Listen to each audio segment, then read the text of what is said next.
Years.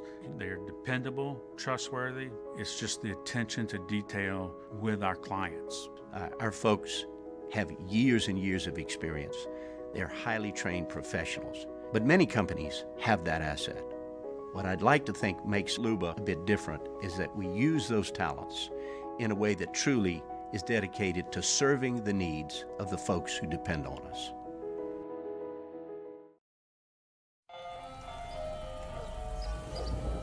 Hey there, little buddy. What's the matter? What's the matter? My windows, siding, and my door. That's what's the matter. Relief Windows can fix all that. I got you. Pop, pop. What's up? Oh my gosh, look! Curb appeal. That's a good-looking neighborhood. ReliefWindows.com. Hey, what's up, y'all? It's that time again. It's heating up. Your boat's getting ready to come out and spend all summer on the water. It's time to take your boat to the next level with front-to-back boat service, where if you want an incredible custom speaker install, it's going to blow people away in the water, that's there for you. You want an HD sonar where you can see the fish under the water before you cast, beat all your friends, that's there for you at front-to-back boat service. So don't put it off. We got the parts in right now. Get them now before they go back on back order. Front-to-back boat service. All right, let's say ah.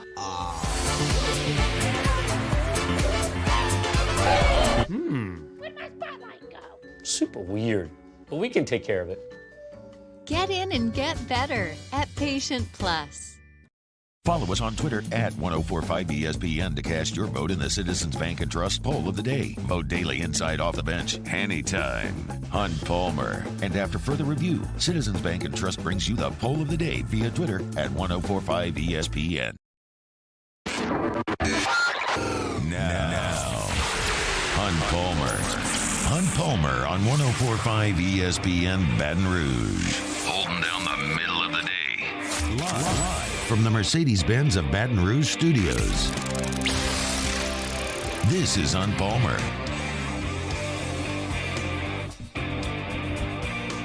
Welcome in. Hunt Palmer coming to you from the Mercedes-Benz of Baton Rouge studio downtown in the capital city on this Monday. Hope your work week is off to a good start. We're locked and loaded for the next 2 hours. Doug Thompson, former Tiger pitcher and part of the LSU Sports Radio Network, doing color with Cliff Blair, is going to join us in an hour and a half at 2:30 to talk LSU baseball. And that's what we're going to spend a lot of time on today. Got a little Saints mini camp, got a little NBA playoffs, but a lot of LSU baseball today. So one of the things I love about this sport, college baseball, is that the season is long and winding and storylines develop and lots of different things happen. They play a lot of games. It happens almost every night. And there are ups and downs, and you just kind of stay even keel throughout, at least I do. And I enjoy it. Suits my personality. Because things that happen, losses that happen, things that go on in February and March, you just, if something's wrong, you kind of look for an alternative. And if something's really good, you kind of project that towards the future. And then you get to the postseason, and you just hope that your team plays as well as they can. So there's a reason why a couple of weeks ago, after LSU played a weekend against Kentucky that was very offensive and the Tiger pitching wasn't great, and then they came back and they swept Alabama, but the pitching wasn't great. And I came on this show and I said, look, the sport's changed a little bit. They've tightened the strike zone because they're grading umpires more difficult. And the ball's juiced. Home run records are falling. It's an offensive sport. And I said this, and we cut it and put it on all the Instagram reels and all that kind of stuff. I said, is LSU's pitching good enough to win a national championship? The answer is unequivocally yes. I said that 2 weeks ago. And that's looking at it with 5 weeks to go, an emerging Thatcher Hurd, Javen Coleman coming back. You had some things that you could look at and kind of look forward and go, okay, I think they can do this. They got the best ace. They got the best offense. They'll figure it out. And while I'm not here to say that LSU cannot win a national championship, I will tell you this. I'm not reaching for the panic button. I'm not looking at the panic button. I'm hammering the panic button. Hammering it. This is the situation that LSU is in right now. When this roster was put together last summer, that's when the transfer portal stuff happens and the draft happens and you figure out what your team's going to look like when you report to fall practice. In the summer, this is what you had after Paul Skeens and Ty Floyd. After those two guys who you figured would be starting pitchers for you. You had Grant Taylor, who had an awesome summer and was going into a brilliant fall. You had Bryce Collins and Riley Cooper coming back. Older arms, big game experience. Christian Little was one time the most highly decorated and sought-after high school pitcher in the country when he signed at Vanderbilt. Thatcher Hurd looked like a future first-round pick at UCLA. He's transferring in. The freshman class, Chase Shores throws 100 miles an hour. Jaden Newt, top 5 draft risk. Micah Bucknam and Aiden Moffitt, 2 freshmen that throw 94 miles an hour plus. Caleb Appleby, 6'7", 245 pounds. Javen Coleman coming back from injury. Could he help you out? Griffin Herring was a star as a prep in the Dallas area. You had Nate Ackenhausen coming in as a college-age transfer. Left-hander. Looked great in the fall. Nick Bronzini, DJ Primo, left-handers. You got left-handed pitching. Coleman, Cooper, Ackenhausen, Bronzini, Primo. You also had guys who were older that have been in the program that have gotten outs for you. Blake Money was a Friday night pitcher for you at one point. Sam Dutton pitched on Sundays last year. Will Helmer's third year in the program. Garrett Edwards has gotten outs for you in regionals and super regionals. You even got Gavin Guidry in this class. I just rolled through 20 names. 20. Count them. LSU needed 2 guys out of that 20 to step up and become big-time bullpen arms that you could count on far more often than not. You know how many did? 0. 0 out of 20. That is a statistical impossibility that you would have 20 guys on this roster that you needed to step up and become dependable, and you went 0 for 20, and there's 1 week left in the regular season. Thatcher Hurd's SEC ERA is 19.29. Christian Little's SEC ERA is 13.2. Nate Ackenhausen and Javen Coleman in SEC play have more walks than innings pitched. Bryce Collins has been asked to go 5 2/3 innings in SEC play. We played 9 weekends. In SEC play, Riley Cooper's batting average against is .307. Gavin Guidry's last 2 outings, he's given up 3 runs in both of them. Edwards and Shores are in rehabilitation. They got braces on their arms. There's not one guy you could go to that you have any confidence is going to get the job done. Not one. They had 20 options and they went over. It is possible that in 2 weeks, a switch flips and LSU starts getting some guys out. But at this point, to count on that or to project that or to predict that would be difficult. Now, LSU is still a nightmare matchup for anybody in the postseason pre-Omaha. Because a 4 seed's going to have a hard time getting LSU out. And Skeens is going to overwhelm somebody on Saturday. And then somebody's 4th and 5th options are going to have to get LSU out again on Sunday or Monday. And then in the Super, Skeens goes in game 1. And you're still a nightmarish matchup. The season's not over. It's not canceled. They're very much in the mix here. But the bullpen's a disaster. I'm going back and looking at some of the names of bullpen guys that LSU could trust over the last 7 or 8 years. And of the names I just rattled off of those 20, some of these guys that LSU could count on over the last 7 years are not even close to as talented as those guys. Matthew Beck, Hunter Newman, Parker Bugg, Zach Pearson, Chris Cotton. These guys got big outs late in games for a season. None of those guys are as talented as some of the guys I just listed off on this list. But the bullpen's just a disaster. And they don't even have to be elite. They don't have to be Lidge, Dotel, and Wagner from those Astros where the game was over after 7 innings. They just have to be competent. If you look at statistically, LSU when they hold opponents to 7 runs or fewer, 7, they're 37-1.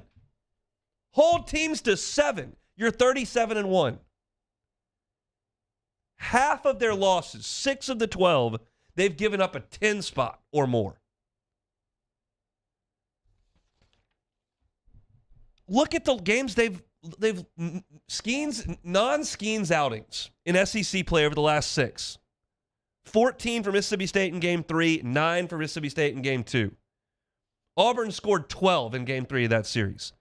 Auburn scored 8 in Game 2 of that series. Bama scored 11 in Game 3. Bama scored 8 in Game 2. That's 62 runs in 6 games. You're averaging giving up 10 a game when Skeens is not out there. And they're out of buttons to push. The time's run out. I told you when Javen Coleman came back, I said, look, he's got 6 weeks to ramp up. That's plenty of time. Goes back to the first point I made. I love the fact that you've got a lot of time in this sport. Time's up. You don't have 4 more midweek games to test things out. You got 1. And nobody's going to be able to put together 4 quality outings between now and the regional. You don't have 4 outings. The offense keeps humming. Skeens is still awesome. And Ty Floyd may have found something. I'll talk about that in the next segment. But this is about the bullpen. They had 20 options when this roster was put together. And between surgery, lack of development, poor performance, you went 0 for 20 on guys that you knew you could put in there to get out. There is not one. I don't even know what the answer would be. If I told you right now that you had to go get Joe 2-seed out, you had to get 3 outs in an inning without giving up a run, who would you go to? Like, who would be your pick? I could probably ask 10 people and they'd give me 10 different answers. I think we thought it was Thatcher Hurd as of 3 days ago. That didn't work. His SEC ERA is over 10. Was Herring at one point. Do you trust him? He was part of the debacle at Auburn on Sunday where he couldn't throw a strike. Is it Blake Money? Guy's given up quite a few long balls this year. There's just not one. There's not a single guy that you could go to and go, all right, get me 3 outs. And that's just a hard way to do business. You put so much pressure on your offense. You put so much pressure on the Skeens starts, and eventually that's going to bust the pipe. And it has the last 2 weeks. That strategy of just win behind Skeens and split the next 2, that's been the strategy. That's what works in your brain. How's that worked the last 2 weekends? It hasn't. It wasn't because the offense put it in the deep freeze. Couldn't get anybody out. And it was 2 different ways. Auburn, they may have well just bought a ticket and stood there. You couldn't throw it over the plate. Mississippi State was knocking it all over the yard. It's just disappointing that not a single guy has emerged. It's a different era than it was 5-8 years ago because of the reasons I laid out. But you got to be able to get some outs. And LSU just doesn't have a bullpen guy that can do it. My attitude will improve in 2 weeks, but I'm sitting there at Topgolf yesterday because that's where the mother-in-law wanted to go for Mother's Day. So we're hammering some balls out at Topgolf. Myers' house and a grilled cheese. Got a cold bucket of beer there. And I keep looking back at my phone, and it's just a merry-go-round. Home runs, walks, doubles. Just no. The parade of relievers to the mound yesterday was longer than Endymion, and none of it looked good. There was more over the weekend. There was some positive, actually, that I want to get to, but it's just, at this point, clock's run out. You got who you got. You have to hope that some guys turn it on a little bit, that you go to the right guy in the right spot, and that maybe they hit some line drives at people and you catch them, because the bullpen's just not very good. All right, we'll talk about some other stuff next. Hunt Palmer Show. This is Hunt Palmer. In times of need, get a full list of phone numbers, websites, and other important emergency information on the Demco Stormwatch page at 1045ESPN.com.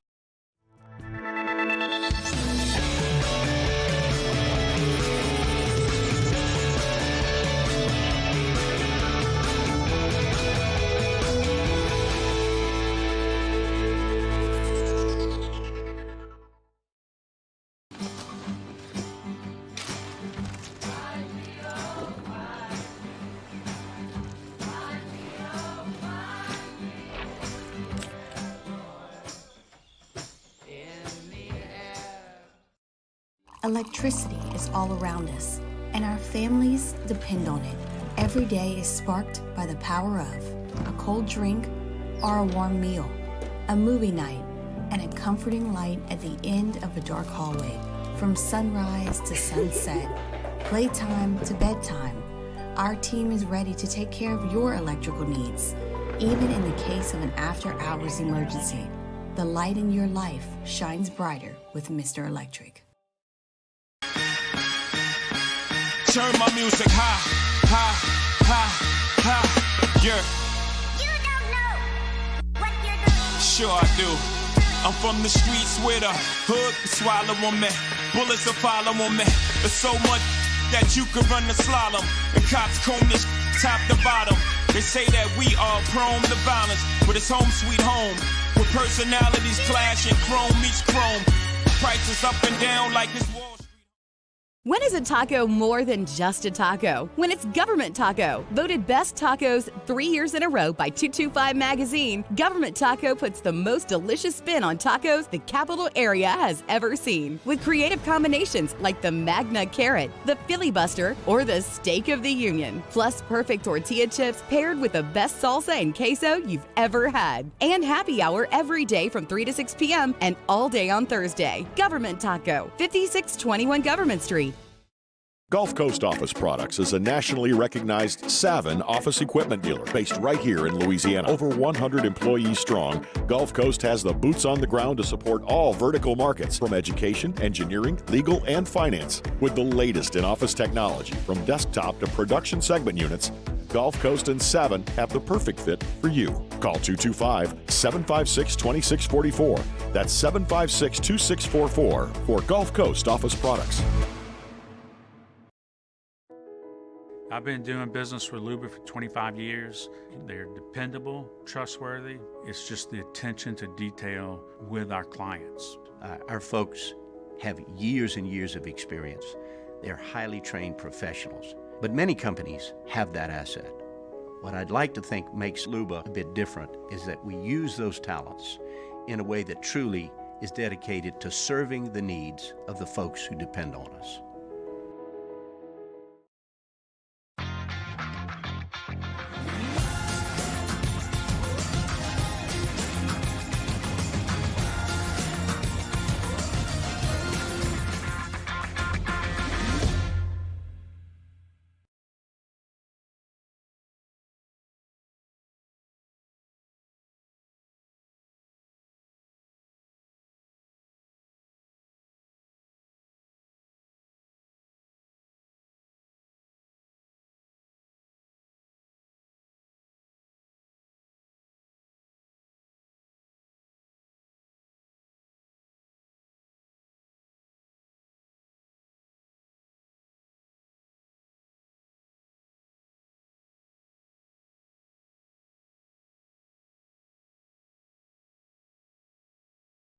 Jimmy Ott and Charles Hannegriff for the Monday edition of Game Time. We're live from Six Rings Baseball Academy in Covington. It's Game Time, 6 to 8 p.m. Monday on 104.5 ESPN Baton Rouge.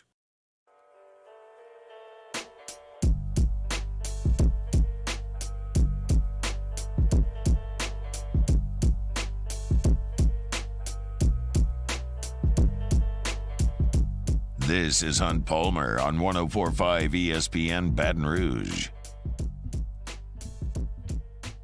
So there was some good over the weekend.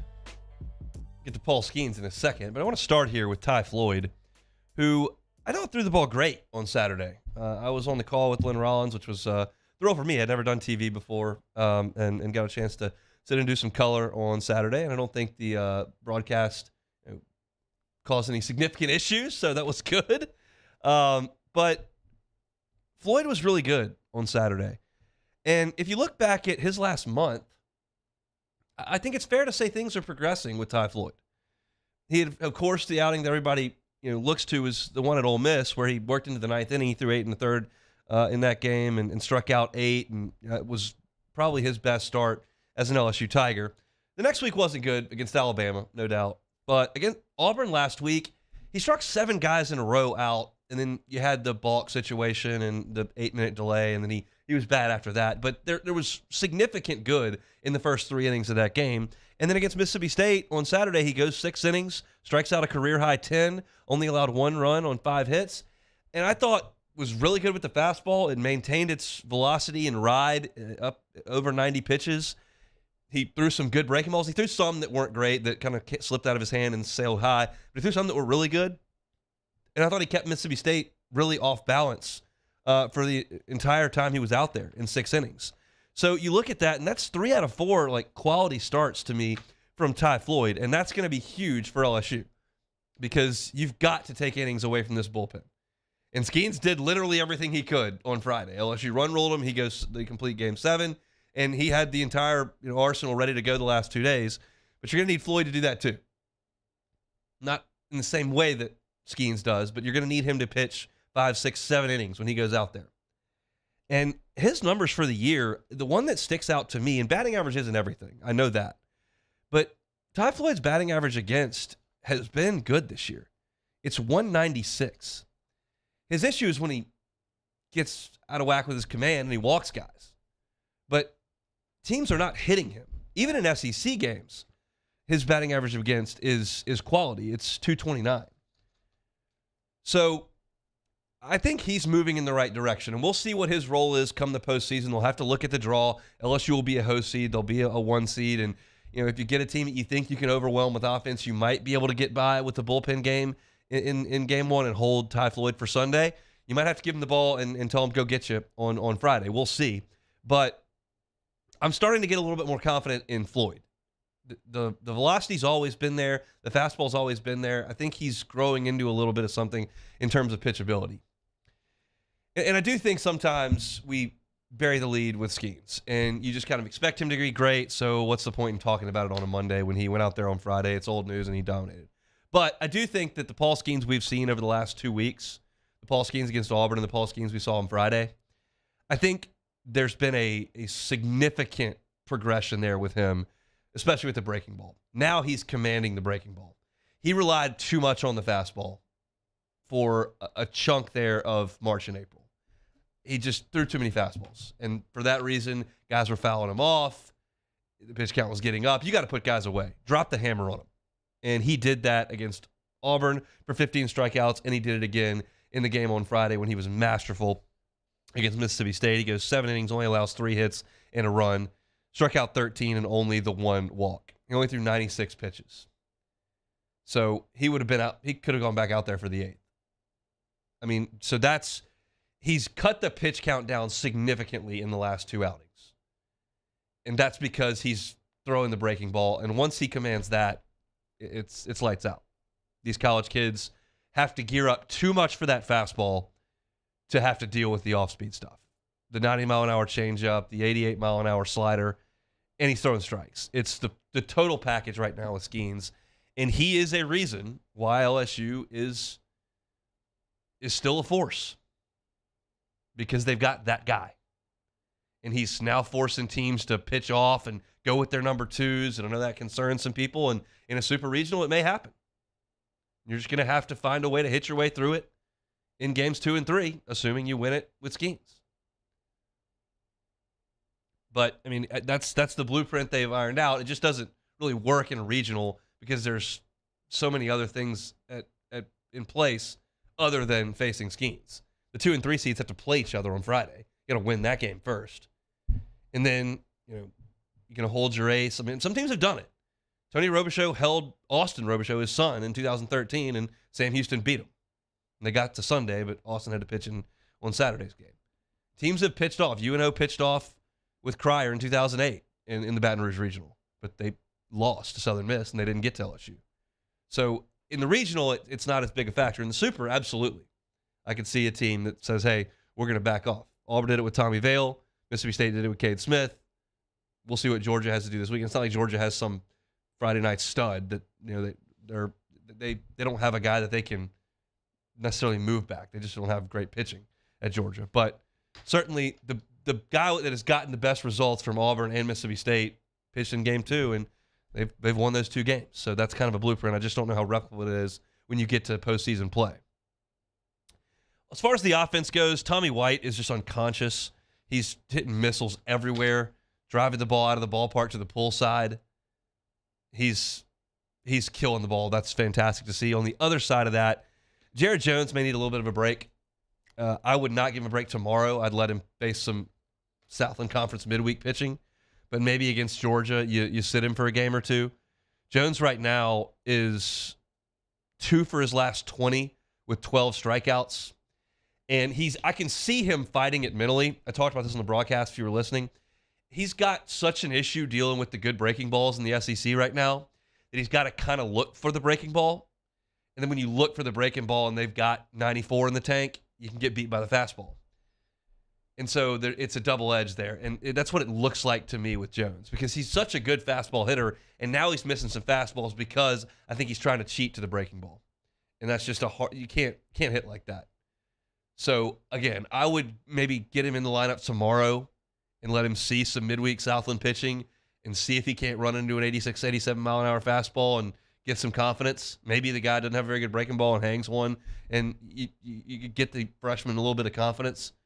But I think you may want to shuffle some things around when you get to the weekend against Georgia, because he's fighting it in a big way right now. And I think I don't want to give up on him, but I do maybe give him some time down, get in the batting cage. They got a lot of time to practice these days because they're out of school. Finals are done, and you can sleep in a little bit, get your weightlifting in, and then get to the ball field and you're a baseball player all day. And so he's got time to work on some things, and that LSU's going to need his bat. They're going to need the guy that can pump a 2-run homer out at a given point. But I would potentially give him some time off at this point. And then with Cruz, yeah, he was slumping, no question. He got 3 hits yesterday. Were they missiles off the wall? They were not. Throw an infield hit here or there, never hurt anybody. But again, and I don't think anybody's arguing to the contrary, he's going to be fine. He's going to be just fine. And there's going to be a point, whether it's Tuesday or Thursday or Friday or in Hoover, there's going to be a point where it clicks back on, and that's going to be when it gets fun again. And in the meantime, while he's scuffling, Tommy White's winning SEC Player of the Week awards. So LSU's going to be okay offensively. The offense was still great over the weekend. And look, LSU right now, offensively, is still fantastic. You lead the SEC in batting average. You lead the SEC in on-base percentage. You lead the SEC in slugging. You lead the SEC in runs. You lead the SEC in doubles. You're first in all these categories. So I'm not, again, canceling the season with my monologue that I gave about the bullpen earlier. I'll feel really good when LSU goes out there in game 1 of a regional about their chances to get through that regional. And they still got Skeens. And they've still got an offense that is an absolute nightmare. And we're not going to focus on the offense when the bullpen's out there just getting no outs. But they did have a good weekend offensively. Home runs, doubles. They just ran out of gas on Sunday and couldn't push another one across. Couldn't execute offensively the way you want to. Couldn't run the bases the way you're supposed to. But things still hit. So it's a cranky day today. And I did hammer the panic button in the first segment, because that's where I am with this team right now. As far as the bullpen goes, it is a full-fledged panic right now. But the team's still pretty good. Just going to have to play your best in June. Keep going back to the women's basketball team that didn't play their best the entire tournament. But, man, when the lights shine the brightest in that championship game, they played their best game of the year. Just got to hope that LSU's got some of that in them from a baseball perspective when the lights turn on.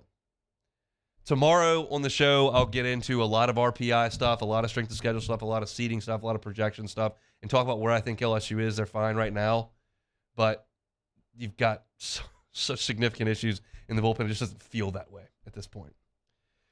That's my 30 minutes on LSU baseball. If you got questions, you can get them into the Bayou Ford chat over on YouTube. I'll start to answer some of those as well, but I want to get into what we saw in the Southeastern Conference. Things are very, very clear. The season ends on Saturday for one team in the league.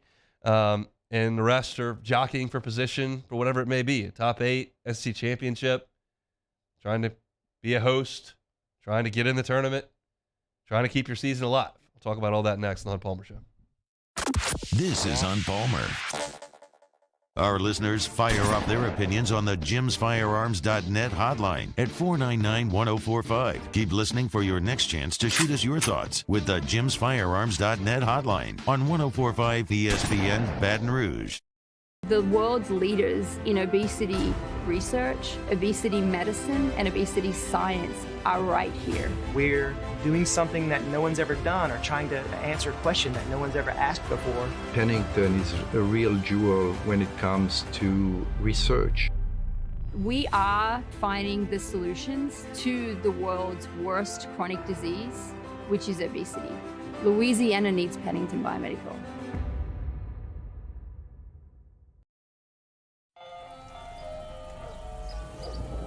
Hey there, little buddy. What's the matter? What's the matter? My windows, siding, and my door. That's what's the matter. Relief Windows can fix all that. I got you. Pop, pop. What's up? Oh my gosh, look! Curb appeal. That's a good-looking neighborhood. ReliefWindows.com. Follow us on Twitter at 1045ESPN to cast your vote in the Citizens Bank and Trust poll of the day. Vote daily inside off the bench, anytime. Hunt Palmer. And after further review, Citizens Bank and Trust brings you the poll of the day via Twitter at 1045ESPN. I drove myself to the ER, had heart surgery, and drove myself home 24 hours later, feeling fine. Starting running again after the procedure, I'm getting excited thinking about it. I had no pain, nothing. I felt great. And right then and there, I was like, oh my God, I'm back. I'm back. It's just amazing. Ochsner Health. Long live you.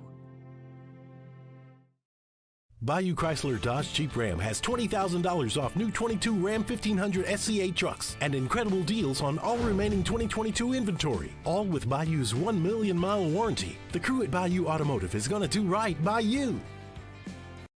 Hey, what's up, y'all? It's that time again. It's heating up. Your boat's getting ready to come out and spend all summer on the water. It's time to take your boat to the next level with front-to-back boat service, where if you want an incredible custom speaker install, it's going to blow people away in the water, that's there for you. You want an HD sonar where you can see the fish under the water before you cast, beat all your friends, that's there for you at front-to-back boat service. So don't put it off. We got the parts in right now. Get them now before they go back on back order. Front-to-back boat service.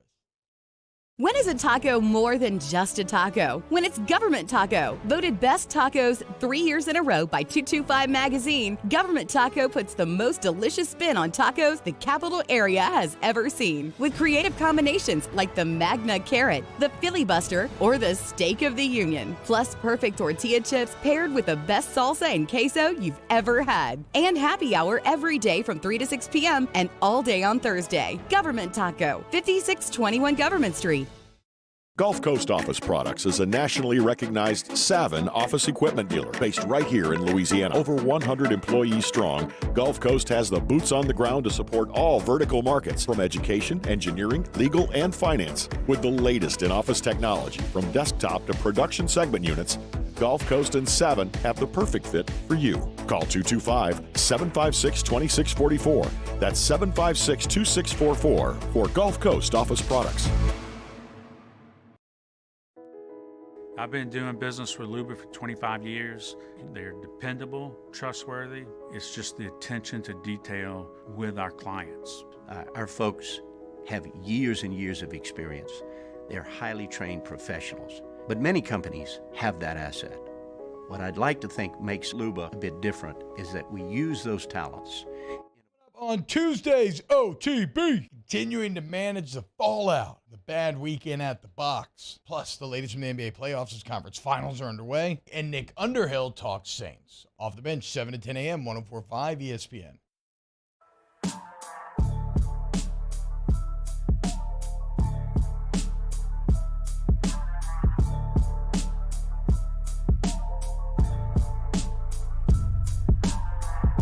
You're listening to Hunt Palmer on 104.5 ESPN Baton Rouge. All right, let's look around the Southeastern Conference from the penultimate weekend of SEC play.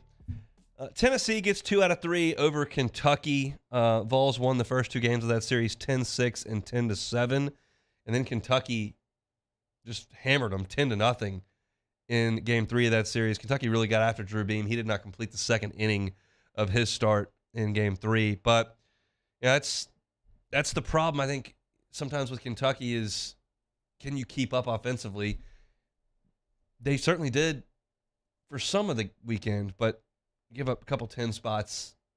It's just hard for a team that doesn't hit a lot of home runs to get there. Well, they did on Sunday.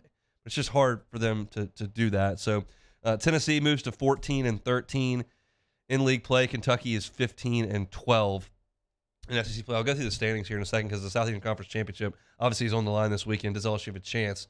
I'll let you know whether they do or don't. But Bama wins a big series in College Station to get 2 out of 3 from Texas A&M. A&M won game 1 of that series 11-5, and then they were outscored 23-1 the rest of the way in College Station. A&M's only run in games 2 and 3 of the series was the Jace Lavalette home run in game 3 when they were down 12-0. The offense just totally went away.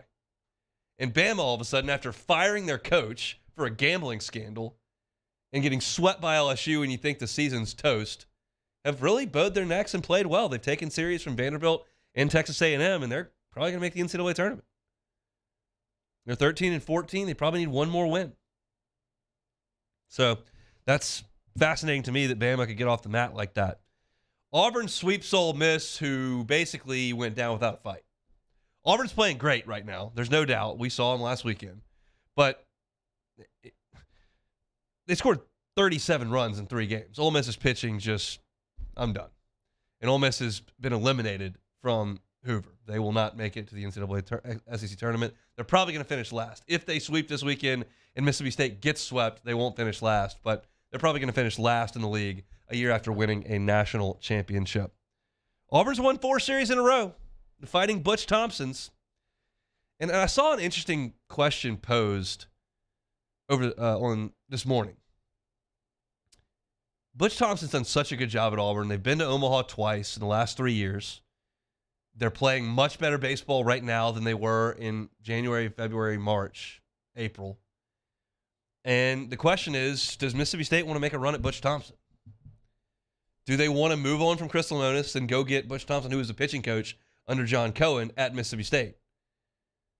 I think it's one of those deals where if that's the direction you think you want to go, you got to ask Butch first, make sure he would accept the job, and then let Lemonis go. You don't want to let Lemonis go and then have, Butch Thompson go, well. And now John Cohen's Butch Thompson's AD, so that adds a little bit more intrigue to the situation. But obviously, there's a lot of thought that Chris Lemonis was toast if Mississippi State would have gotten swept this weekend or swept next weekend. But they played hard and got a series win over the number 2 team in the country. So we'll see. But Auburn sweeps Ole Miss. The Rebs now with just 6 wins in league play, 6-21. They will likely finish last in the league. Missouri swept Georgia. That's who LSU gets this weekend. They're going to be fresh off a sweep against Missouri. Try to figure Georgia out for me. Watch this. Their last 4 weekends, they swept Arkansas, lost 2 out of 3 to Ole Miss, beat Tennessee 2 out of 3, and then got swept by Missouri. How are you supposed to handicap this team? They're sweeping Arkansas, taking 2 out of 3 from the Vols, and they can't beat Ole Miss and get swept by Missouri. Go figure. That's who LSU will get in Athens this weekend. But Missouri, big sweep there for their hopes of getting to Hoover. They were sitting on 7 wins entering the weekend. Now they're 10-17. Probably need to win the SEC tournament to get in the NCAA tournament, but I think they're going to get to Hoover. The biggest series of the weekend was probably Florida and Vanderbilt, and Florida gets a sweep of the doors. 10-0, 6-2, 6-2. It was a deal. I went back and looked because I missed this while we were in the hubbub of I was doing the game on Saturday, and you had Mother's Day, and there's a lot of going on, so I wasn't as tuned in to watching the games like I generally do on a weekend. But Sproat went 6 shutout innings for Florida in Game 1 of that series. Game 2 of the series, Waldrop goes out there to start the game, He gets through the first inning perfectly with 11 pitches, and then the rain comes. And the rain went long enough where they had to shut him down. So Florida had to go to a bullpen game, and the bullpen was great, only allowed 2 runs for the last 8 innings. And then Florida wins 6-2 in the finale. Vanderbilt is swept. Florida gets a huge sweep, and Vandy's offense is a concern. Their pitching's been pretty good all year, but they have offensive lulls where they're one of the most putrid teams in the league. And this weekend, they scored 4 runs in 3 games. Florida's pitching staff's good. They got a lot of talent. But you got to score more than 4 runs in 3 games. And so with that sweep, Florida and Vandy now tied atop the SEC East and looking up at Arkansas and LSU for the Southeastern Conference Championship. Arkansas beat South Carolina 2 out of 3. South Carolina has now lost 7 of 9 games in SEC play. You think LSU is cranky because of injuries at this point? Look at Grant Taylor and Chase Shores. Look at, wish we had Garrett Edwards. Dugas got hurt a little bit. Tommy White was not. South Carolina's just, they got almost nothing left. They got 2 infielders out. They got 2 of their weekend rotation guys out. It's just, it's a tough scene. And Arkansas continues to win games and win series. And they took care of business against South Carolina, getting 2 out of 3. So if you look at the SEC standings at this point, you got Arkansas ahead of LSU at 19-8, and LSU is 17-9. So Arkansas is going to Vanderbilt this weekend. If you're trying to win the SEC, LSU is going to need to sweep and have Arkansas get swept, and that would get LSU to 20-9, and Arkansas would be there at 19-11. So tough ask for Arkansas to be swept, but Georgia did it. But that's kind of where things stand at this point. How are we feeling about my power rankings at this point? Every time I put out a number 1 in power rankings, they get handled. Put South Carolina up there, they get swept. Put Florida up there, they get swept. I finally, last week, for the first time, put LSU at number 1 in my SEC baseball power rankings. Said, look, got the best ace, got the best offense, only lost one league weekend. No big deal. Everybody loses them. And then LSU loses 2 out of 3 to one of the worst teams in the league. State was right about to fire their coach, and LSU couldn't get it done. Is there potentially a Hunt Palmer show jinx? People are saying there may be a Hunt Palmer show jinx. But I'm questioning whether or not I should do it again this week. We'll see. That's kind of a Wednesday thing to look at. Every series in SEC baseball this coming weekend is going to be Thursday, Friday, Saturday as they get ready for Hoover. As I mentioned, on tomorrow's show, I'm going to dive into LSU's resume and kind of see where it is where they stand in terms of top 16 and top 8. I wrote a little piece for On 3 as I do every single Monday. It's going to be posted later this afternoon, and I kind of laid some of the things out there. So if y'all are members of On 3 over there with Shay, Billy, and Bruni and all those guys, you'll see kind of my thoughts on it, but I'm going to lay it out on air coming up tomorrow. We'll chat with Doug Thompson, former Tiger pitcher, coming up here in 45 minutes. Doug obviously was on championship teams and understands how to handle a pitching staff. I just wonder what he thinks about handling a pitching staff when you realize that there's nobody that's your consistent rock. So I can't wait to get Doug's thoughts on that coming up in hour number 2. Still got Saints talk that we'll do at the top of hour number 2 as well. Our rookie minicamp over the weekend. Dennis Allen had some few things to say about some of his rookies, so we'll chat a little bit about that. We got some Georgia recruiting news that we'll get to a little bit later as well. Hope your work week is off to a good start here. We'll come back and close out hour number 1 next, the Hunt Palmer Show. This is Hunt Palmer. In times of need, get a full list of phone numbers, websites, and other important emergency information on the Demco Stormwatch page at 1045ESPN.com. Bayou Ford has $15,000 off plus 0.9% APR for 60 months on all new 22 Ford F-150 SCA trucks and incredible deals on all remaining 2022 inventory, all with Bayou's 1 million mile warranty. The crew at Bayou Ford is going to do right by you.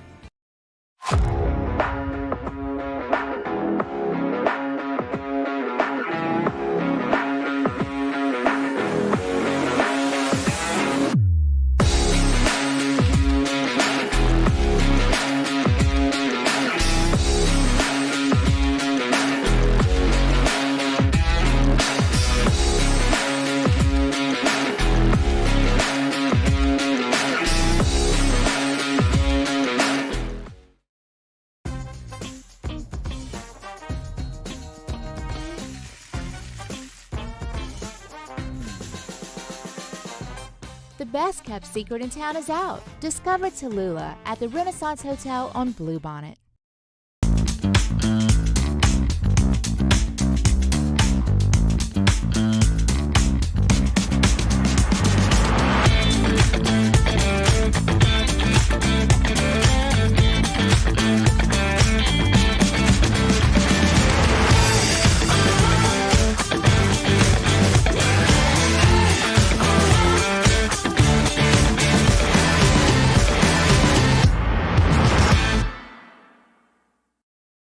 Hey, it's Matt Musso. Join me Monday through Friday for your daily update on LSU baseball with Musso at the Box, presented by New Orleans Flooring, wherever you get your podcast, Apple, Spotify, Google, and check out New Orleans Flooring. 2 locations, Metairie and Prairieville, or NOLAFlooring.com.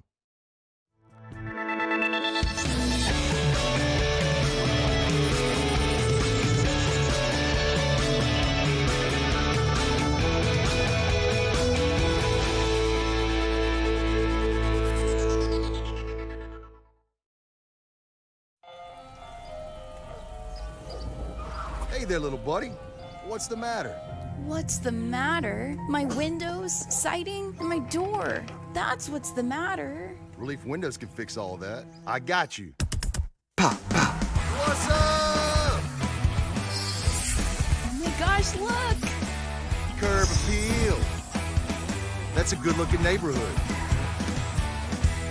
ReliefWindows.com. Hey, what's up, y'all? It's that time again. It's heating up. Your boat's getting ready to come out and spend all summer on the water. It's time to take your boat to the next level with front-to-back boat service, where if you want an incredible custom speaker install, it's going to blow people away in the water, that's there for you. You want an HD sonar where you can see the fish under the water before you cast, beat all your friends, that's there for you at front-to-back boat service. So don't put it off. We got the parts in right now. Get them now before they go back on back order. Front-to-back boat service. When is a taco more than just a taco? When it's Government Taco. Voted best tacos 3 years in a row by 225 Magazine, Government Taco puts the most delicious spin on tacos the capital area has ever seen. With creative combinations like the Magna Carrot, the Filibuster, or the Steak of the Union. Plus perfect tortilla chips paired with the best salsa and queso you've ever had. And happy hour every day from 3 to 6 p.m. and all day on Thursday. Government Taco, 5621 Government Street. Gulf Coast Office Products is a nationally recognized Savin office equipment dealer based right here in Louisiana. Over 100 employees strong, Gulf Coast has the boots on the ground to support all vertical markets, from education, engineering, legal, and finance. With the latest in office technology, from desktop to production segment units, Gulf Coast and Savin have the perfect fit. Join us for the Tuesday edition of Handy Time. Ali Cosell from the Bird Rights is with us on the day of the NBA lottery, and Dwayne Colucci from Las Vegas. Handy Time, noon weekdays, 104.5 ESPN Baton Rouge.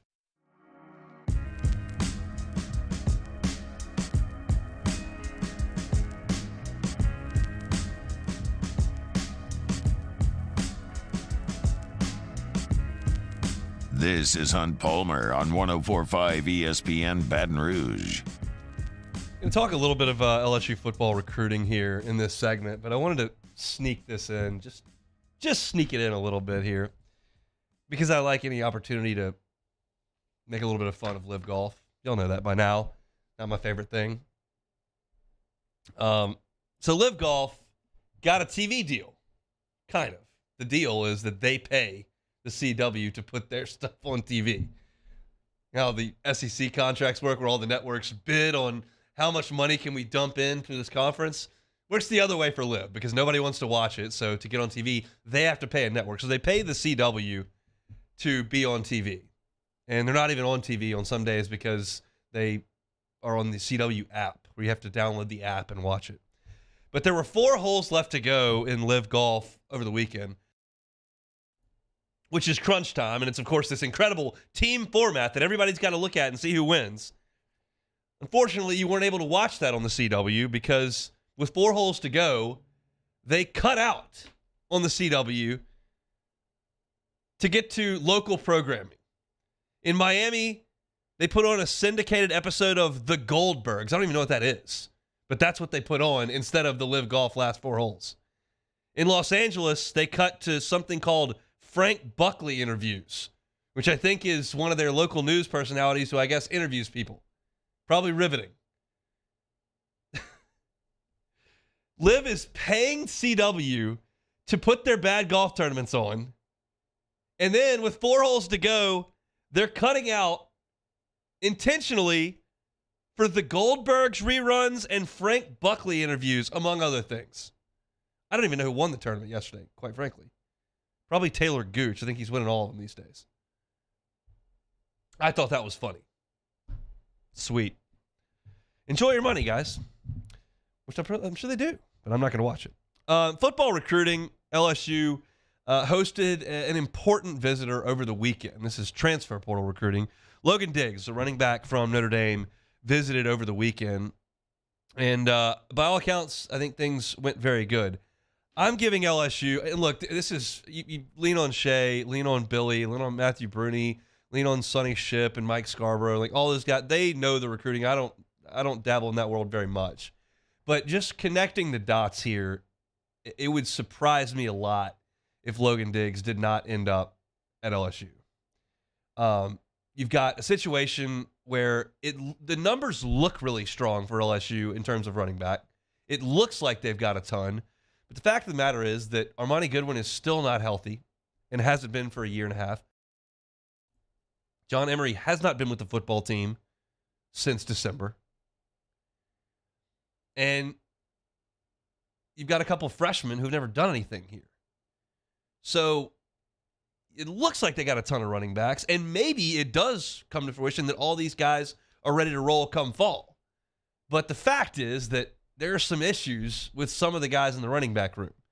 And if Logan Diggs came in, he would become, in my opinion, the most talented and without question the most productive in his college career running back that LSU would have. Noah Cain had a nice start to his career at Penn State, but over the last 2 years, he hasn't been wildly productive.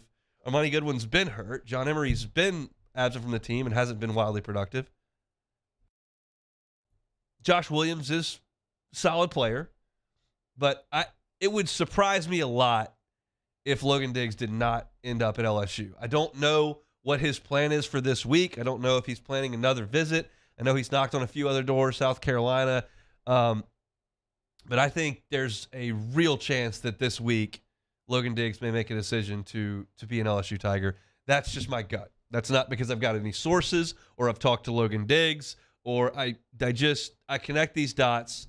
New Orleans kid, played for Brian Kelly, got an opportunity to play for the home team. LSU's running back situation, while it looks deep, is kind of in flux.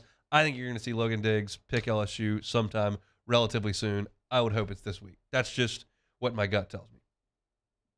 As far as high school recruiting goes, I do know that Joe Sloan, LSU quarterbacks coach, is making a pretty big visit today. That's Bryce Underwood, who is a 5-star quarterback, the number 1 quarterback in the country in his class. He's 6'3", 210 pounds, and is about to finish, I guess, his sophomore year. He'll be a junior this coming fall, and then he will be a senior next year. So, younger player, but the best one in the country by just about every side. If you look at it, On3 has him as the number 1 quarterback in his class, number 1 player in the country. 247's got him as the number 1 quarterback in his class, top 10 player in the country. ESPN says best quarterback in the country. Rivals says best quarterback in the country. He's incredibly talented, already a tall kid, and he's been wildly productive. You know, Michigan and Michigan State are the home teams. Ohio State's always going to knock on those doors, but Joe Sloan is very much in the mix with LSU and is going to check in on Bryce Underwood today. It's so important to me to continue to add quarterbacks. They don't have to be high schoolers, obviously. You can do it in the transfer portal with older players, and I think LSU will continue to do that as well. But because they tend to leave so often and so quickly, you just got to keep restocking the shelves. Bryce Underwood would be a really nice one to bring in. Colin Hurley's coming in this next class. And the fact of the matter is, if you bring in Colin Hurley and you bring in Bryce Underwood, both those guys are not going to finish their careers at LSU. But you got to amass as many as possible so you can hit on one. There are going to be Walker Howards that leave. There are going to be TJ Finleys that leave. but you got to keep stocking those shelves, and Bryce Underwood would be a really nice one to stock. I don't know what his timeline is. I don't know if he's planning on coming down for any games. Like, I don't know much about his recruitment. I just know that he's a heck of a player and a guy that LSU has really gotten in on early and is in the mix for, and that's a very, very good thing. It is kind of recruiting season. My calendar is a little messed up with recruiting. I used to really have it locked in. You got your camps in the summer, a lot of commitments. You got your visits and some commitments in the fall. Then everything would happen in January where you were tracking it the whole time. And you got that signing day in February, and then the calendar flips again. Now with the transfer portal and with early enrollees, it's a little off in my perspective of it. But I know this: whenever Bryce Underwood wants to commit to LSU, that'll be a good spot on the calendar for it because he's a heck of a player. So just a little LSU football there for you. Talking a little bit of recruiting, mainly just get off the baseball talk, which is depressing me after what we saw yesterday at the box. Got a lot to get to in hour number 2 as well. We're going to talk with Doug Thompson. We're going to revisit some baseball with Dougie at 2:30, see what he thinks as a former pitcher about what LSU's got to work with in their bullpen. And the Saints with rookie minicamp. Dennis Allen met with the media. I read a bunch of reports from Saints rookie minicamp about kind of what was going on and what the new players kind of looked like. So we'll get some Dennis Allen sound and talk about what you saw in Saints rookie minicamp. So some football continues on the back half of our number 2.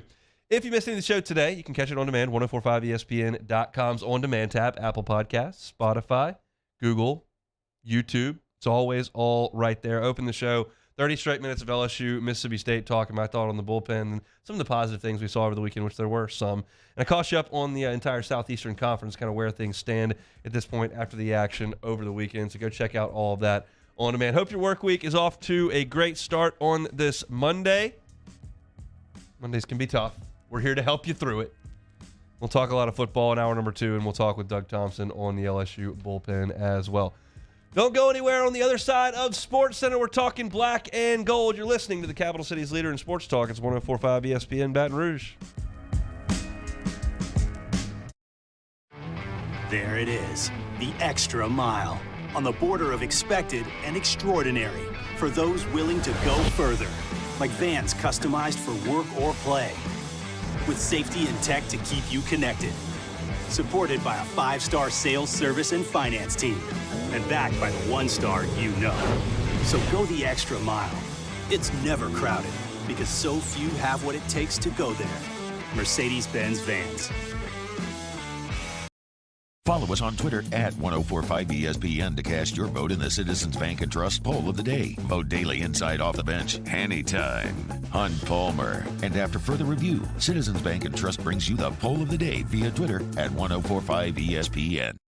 Hey, what's up, y'all? It's that time again. It's heating up. Your boat's getting ready to come out and spend all summer on the water. It's time to take your boat to the next level with front-to-back boat service, where if you want an incredible custom speaker install, it's going to blow people away in the water, that's there for you. You want an HD sonar where you can see the fish under the water before you cast, beat all your friends, that's there for you at front-to-back boat service. So don't put it off. We got the parts in right now. Get them now before they go back on back order. Front-to-back boat service. Hello, Samantha, dear, I hope you're feeling fine. And it won't be long until I'm with you all the time. But until then, I spend my money up right down on my last dime. Come on, live Baton Rouge.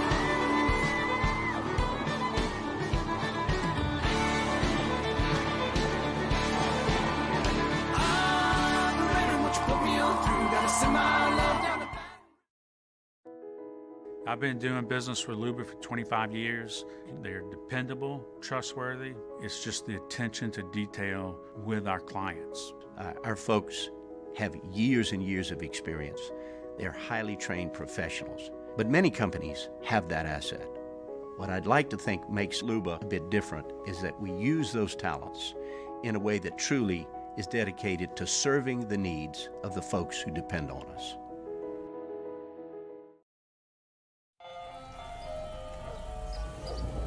Hey there, little buddy. What's the matter? What's the matter? My windows, siding, and my door. That's what's the matter. Relief Windows can fix all that. I got you. Pop, pop. What's up? Oh my gosh, look! Curb appeal. That's a good-looking neighborhood. ReliefWindows.com.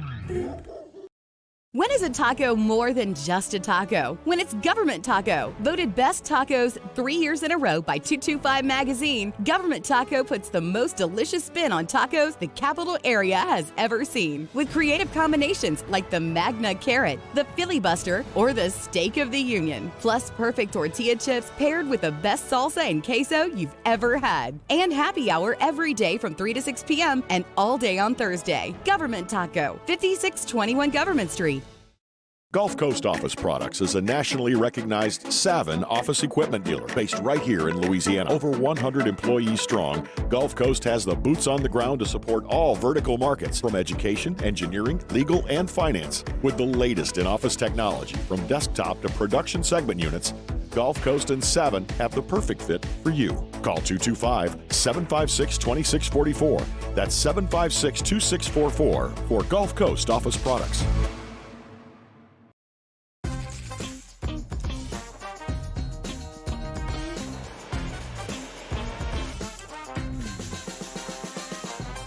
The best kept secret in town is out. Discover Tallulah at the Renaissance Hotel on Bluebonnet.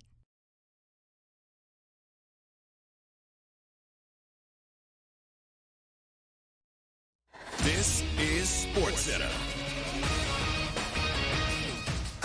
I'm Christine Lisi. Quarterback Dylan Raiola, the #1 prospect in the 2024 recruiting class, told ESPN he's committed to Georgia. He's the son of former NFL offensive lineman Dominic Raiola. The NBA still gathering more information on a social media post from over the weekend showing Grizzlies star Ja Morant holding a gun. The Grizzlies yesterday suspended him from all team activities. Morant 2 months ago was suspended 8 games by the league over a similar incident. Some advice for Morant from ESPN NBA analyst Kendrick Perkins. We talking about 25 games or a year suspension. He better be careful if he's not out the league, because no organization is going to continue. No organization is going to continue to deal with this. The NBA is not going to continue to deal with this. And you know what they say, 3 strikes you out. And I don't see him change at all.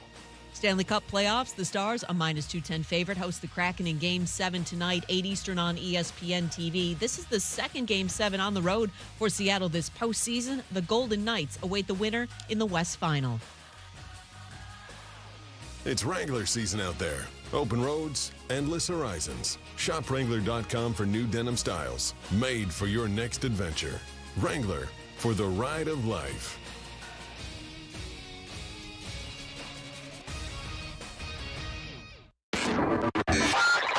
Now, Hunt Palmer on 104.5 ESPN Baton Rouge. Holding down the middle of the day. Live from the Mercedes-Benz of Baton Rouge studios. This is Hunt Palmer. Hour number 2 on this Monday. Doug Thompson with us in 30 minutes. Saints rookie mini camp over the weekend. I'm going to go ahead and put this out there.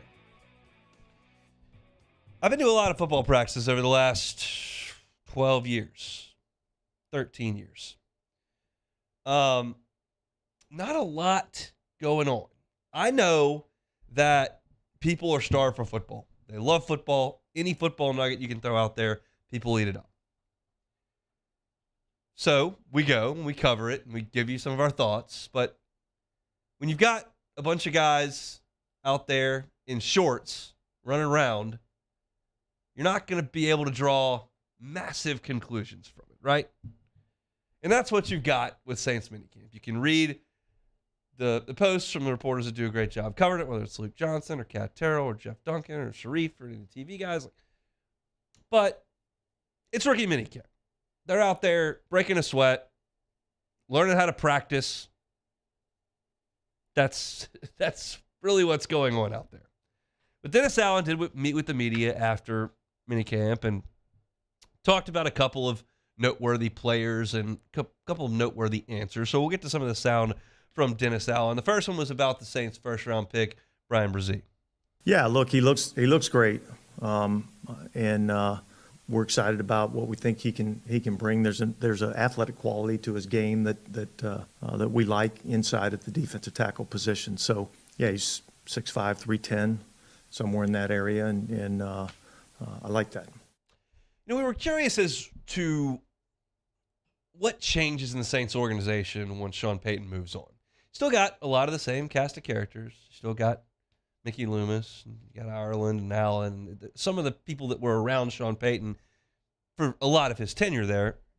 But what would change, and what has not changed, is the profile and defensive linemen that they like. They love that relative athletic score. They like those big, tall, long guys that are really good athletes. And not that everybody in the NFL is not looking for big, good athletes, but there's a profile. It's the Sheldon Rankins of the world. It's the Peyton Turners, the Marcus Davenports. And Brian Brzee certainly fits that mold. If you were reading along with any of the people that were out covering Saints minicamp, they were looking at Brian Brzee and saying, look, this is what this is exactly the type of prototype that the Saints like to bring in.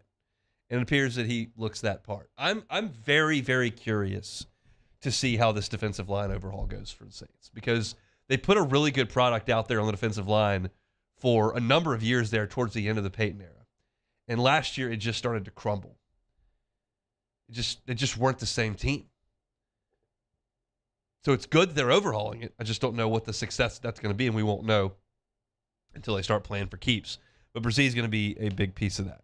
Now, Brzee is going to get a lot of playing time this year.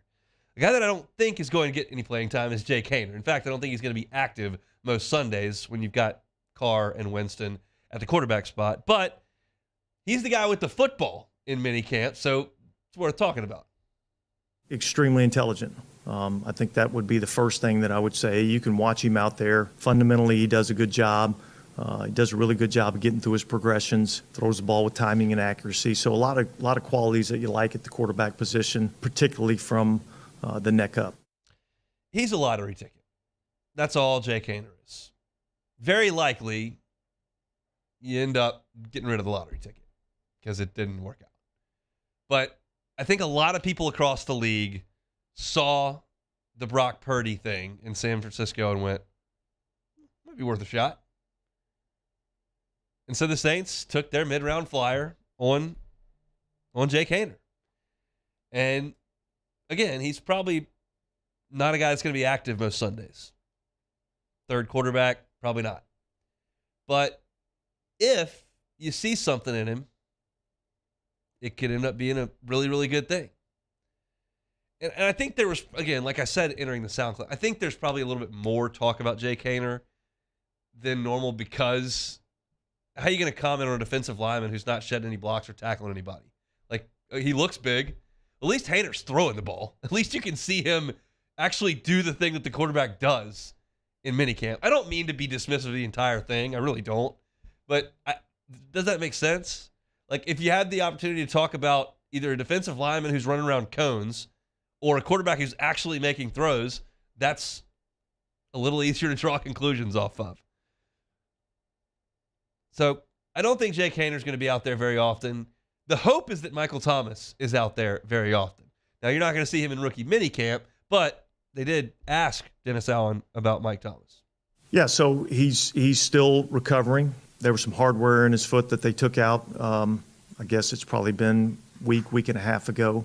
We feel good about where he's at in terms of his recovery. And, you know, when we get him out here, we expect that we're going to get him out here and get the player that we've had in the past. That'd be nice, wouldn't it? You had the player you had in the past. Get that hardware pulled out of his foot. That's good. And hopefully Mike Thomas gets back to the guy that we know he can be. But I'm not as optimistic.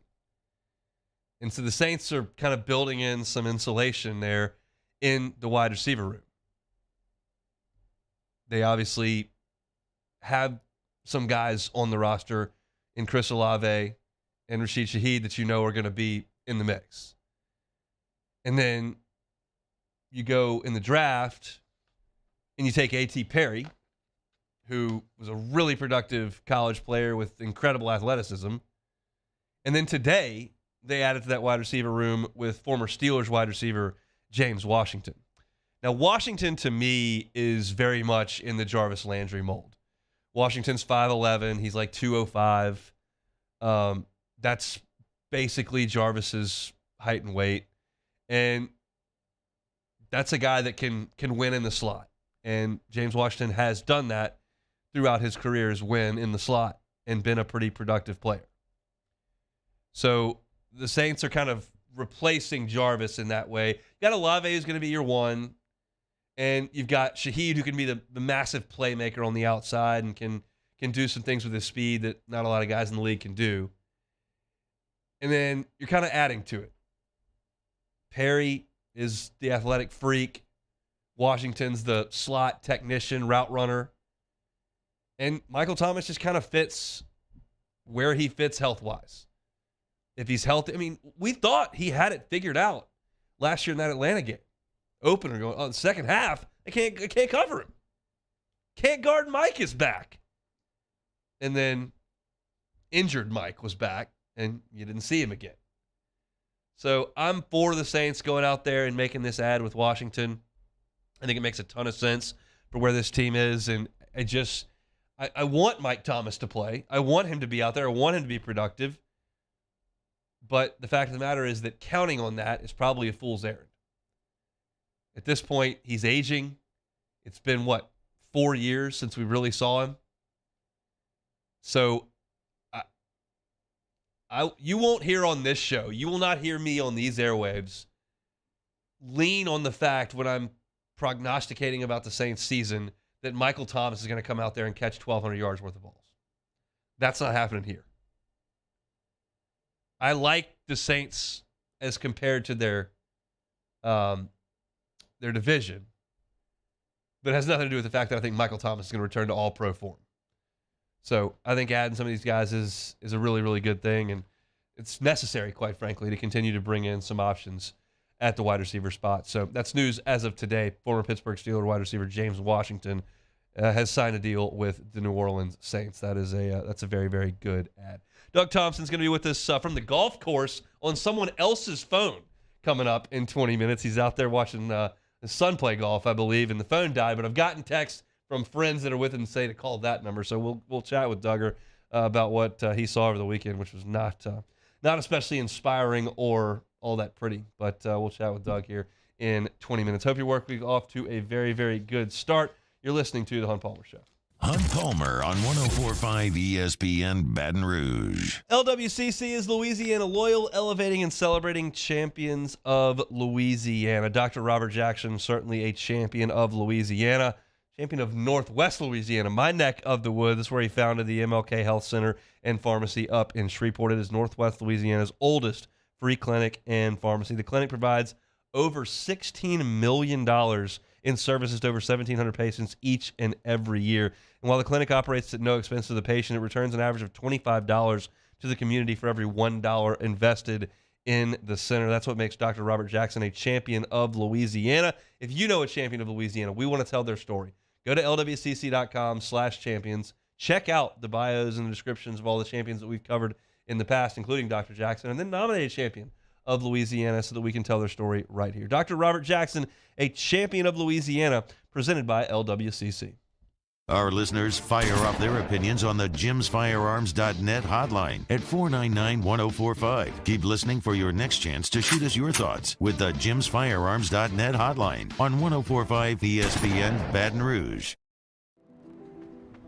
I drove myself to the ER, had heart surgery, and drove myself home 24 hours later, feeling fine. Starting running again after the procedure, I'm getting excited thinking about it. I had no pain, nothing. I felt great. And right then and there, I was like, oh my God, I'm back. I'm back. It's just amazing. Oshner Health. Long live you. Turn my music high, high, high, high. Yeah. You don't know what you're doing. Sure I do. I'm from the streets where the hood can swallow on me. Bullets will follow on me. There's so much that you can run the slalom. The cops comb this top to bottom. They say that we are prone to violence, but it's home sweet home. With Personalities clashing, chrome meets chrome. Prices up and down like it's Wall Street. Hey, what's up, y'all? It's that time again. It's heating up. Your boat's getting ready to come out and spend all summer on the water. It's time to take your boat to the next level with front-to-back boat service, where if you want an incredible custom speaker install, it's going to blow people away in the water, that's there for you. You want an HD sonar where you can see the fish under the water before you cast, beat all your friends, that's there for you at front-to-back boat service. So don't put it off. We got the parts in right now. Get them now before they go back on back order. Front-to-back boat service.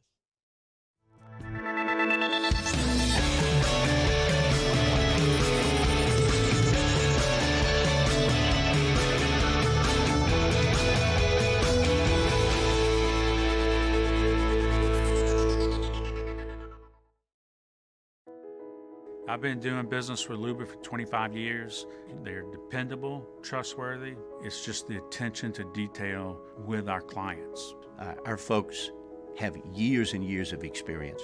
They're highly trained professionals. But many companies have that asset. What I'd like to think makes Luba a bit different is that we use those talents in a way that truly is dedicated to serving the needs of the folks who depend on us.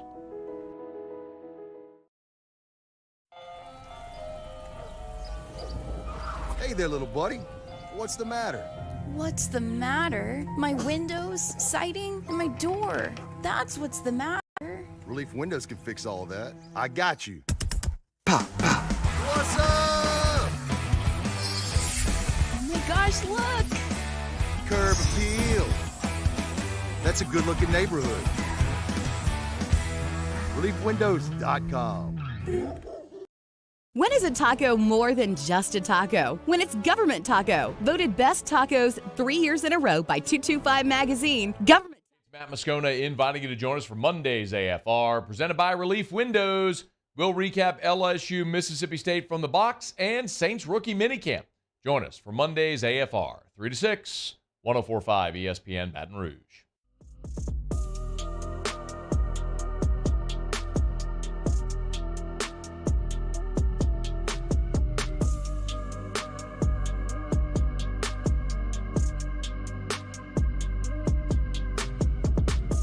You're listening to Hunt Palmer on 104.5 ESPN Baton Rouge.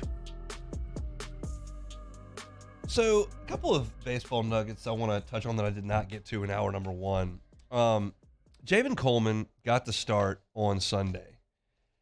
And that was obviously his first time making an SEC start this year as he comes back from Tommy John surgery. And his line is not bad. 2 2/3 innings. He did not give up a hit. He only gave up 1 earned run, had 3 walks and 5 strikeouts. So, question is, can he grow into a bigger role? And I think it's possible that Javen Coleman becomes a guy that can give LSU 5 innings. I think that's possible. It's certainly not a certainty. I think Jay Johnson would like to work towards that. The issue that you had, I think everyone realized it, because it's right there on the screen, or if you're at the game, it's on the scoreboard, is that his velocity really took a nosedive there in the 3rd inning. He was laboring in the 2nd, and the velocity that touched 94 in the 1st inning was down around 87 in the 3rd. And that's just a function of building up strength. I'm not a doctor. I don't pretend to be a doctor. But I do know that when you're coming back from injury, you've just got to develop that strength again in your throwing arm that's been resting for so long. Just like anything.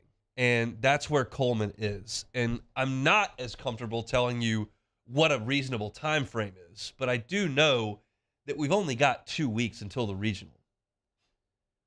So I think expecting him, I got to ask, could Coleman start against a 4 seed? Yeah, he could. Absolutely. Could he give you 6 innings against a 4 seed? I don't think so. It would surprise me.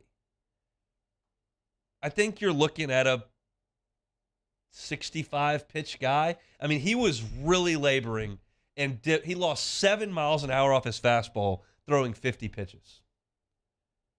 And I just don't know if 2 weeks is enough to ramp that up, right? I mean, I'm just trying to be realistic. Now, you're talking to a guy who said don't expect anything from Jamin Coleman as of 2 months ago. So I realize I've been wrong on this before and would be thrilled if I was wrong on this again. And he did start against the 4 seed and threw 6 2/3. I would love that. But I did like the fact that even though his fastball dipped in velocity a little bit, he was able to get it by some people. I think what tells you the most about a pitcher is when they can miss bats with their fastball. That tells you it's an uncomfortable at bat for the hitter. That tells you they're not sure what they're thinking. That tells you there's either some life or really good velocity. If you can miss, you're supposed to miss bats with your breaking ball. But if you can miss bats with your fastball, that's a really good thing. And even when it was 88 on Sunday, Coleman did miss some bats and he had 5 strikeouts. He got a couple on the fastball. So I think he's an option. I think you need to keep evaluating him. I'm perfectly fine throwing him out there on Saturday, which is game 3 of this weekend, and seeing if you can get 65 pitches in him and if that can't get you through 4 innings. But in a day where the bullpen was so atrocious, that start of his might have gotten a little bit lost in the 27 runs the two teams scored and the 29 hits they got. Coleman was pretty good. He's just not ready to take a huge workload on. Most important thing is that he feels good today, and then you ramp it back up and see what he can do against Georgia coming up this weekend. Another thing, I did talk about Paul Skeens at the top of the show, but I want to revisit something that has kind of been a topic since middle of March, and that is the strikeout record at LSU. Ben McDonald currently holds that at 202 in 1989. He did that in 152 innings. So Skeens right now, after his outing on Friday for the season, has 152 strikeouts. He is 50 short of Ben McDonald. Now, he's striking out just about 10 or 11 every time. He had 15 at Auburn, but 10, 11, 12 almost every time. So that would tell you he probably needs 5 starts, 5 good starts to get there. He's going to get one in Athens. He's likely to get one in Hoover. How they handle that is to be determined. And then he's going to get one in the regional. And that's all you can guarantee. So right now, all you can guarantee is a full one in Athens, whatever he gets to in Hoover, and a full one in the regional. Now, LSU gets to a super, gets to Omaha, he gets another one, then you could theoretically get there. The question is, what do you do with him in Hoover? And I know my answer would be, I would throw him on Thursday for about 65 pitches. Get him out there, break a sweat, execute a few pitches, shut it down, see you next Saturday. That's how I would handle Skeens in Hoover. Jay may look at In things times of and need, go, get a full list of phone numbers, websites, and other may look at it and say, hold on, had a little technical difficulty there, but we're good.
of ease. So Paul Skeens 50 strikeouts shy of Ben McDonald. Maybe he could get there in 4 starts, but let's get him a 5th. Let's get him a 6th start. Couple of starts up there in Nebraska. That's what I like. That was some positive pitching talk here. Did we enjoy that? If you want to hear some negative pitching talk, you can go back to the open of the show where I rattled off 20 names that LSU had in the program ready to be relief pitchers, and the fact that none of them have stepped forward. But hopefully something changes over the next couple of weeks. I'll tell you who did step up out of the bullpen when asked was Doug Thompson. Skip asked him to come in and close a national championship game, and he got it done. So we're going to chat with the Duggar here coming up next and kind of see where he is on this LSU baseball team and kind of what his thoughts are compared to what they were when we cranked this thing up back in February. So excited to chat with the Duggar here coming up from the golf course on the Hunt Palmer Show. Hunt Palmer on 104.5 ESPN Baton Rouge. One Bath and Closets, onebathandclosets.com is the website. David Duvall and his team been in this game for 30 years. How much different would your living situation be with the bathroom of your dreams? One Bath and Closets can do it for you. Check out the website, onebathandclosets.com. You can see some of their awesome work. They can do a full-scale renovation of your bathroom from the floor to the plumbing to the shower to the tub. They can do it all. Or maybe something simple, tub to shower conversion. I need my tub because I got an 18-month-old who bathes every night in the tub. So we got to have it. You may not need your tub. Have a glass walk-in shower. One Bath and Closets can do that for you. Check out the testimonials. Check out your opportunity to get a free consultation at onebathandclosets.com. Website again, onebathandclosets.com. If you run a business, you know a missed call is a missed opportunity. Preferred Data Voice Networks offers dependable cloud-hosted, hybrid, and on-premise phone systems with work-from-anywhere features like mobile soft phones, call failover, call forwarding, and more. Baton Rouge's local Preferred Data Voice Networks, backed by round-the-clock support, has been trusted to dial 225-924-2700 or visit bbvn.net to learn how we can make your business.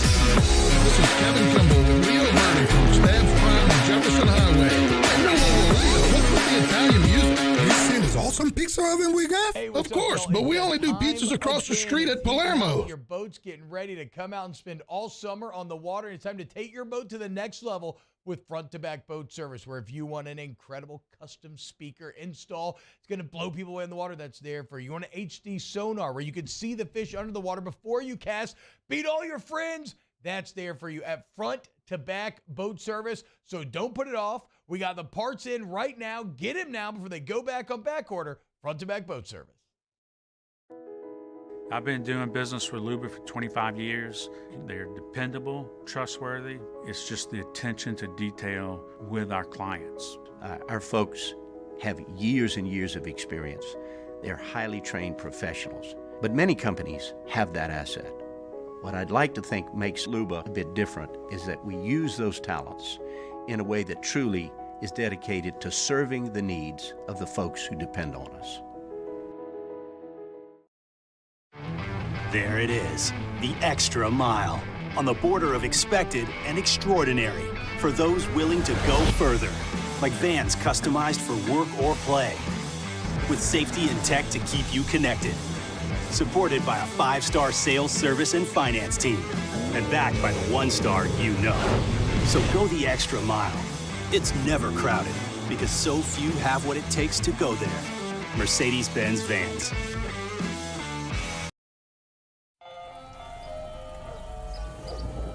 Hey there, little buddy. What's the matter? What's the matter? My windows, siding, and my door. That's what's the matter. Relief Windows can fix all that. I got you. Pop, pop. What's up? Oh my gosh, look! Jimmy Ott and Charles Hannegriff for the Monday edition of Game Time. We're live from Six Rings Baseball Academy in Covington. It's Game Time, 6 to 8 p.m. Monday on 104.5 ESPN Baton Rouge.